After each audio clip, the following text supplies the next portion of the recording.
Updating your billing information on Boomi is a straightforward process. Follow these steps to ensure your account details are current. Step 1. Log into your account. Access the Boomi platform by visiting the official website and logging in with your credentials. Make sure you have your username and password ready. Step 2. Navigate to account settings. Once logged in, locate the account settings option. This is usually found in the top right corner of the dashboard, often represented by your profile icon or a settings gear. Step 3. Select billing information. Don't continue before doing this. A lot of online accounts end up exposed in breaches without people even realizing it. Use SROC to constantly monitor your email and accounts and get alerted immediately if your information gets leaked online. It scans billions of breached records 24/7 in the background.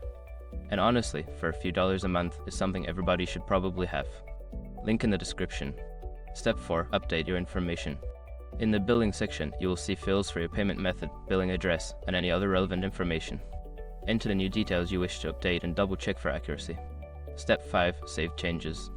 After updating your billing information, make sure to save the changes.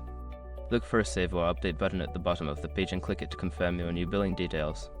By following these steps, you can easily keep your billing information up to date on Boomi. If you encounter any issues, consider reaching out to customer support for assistance.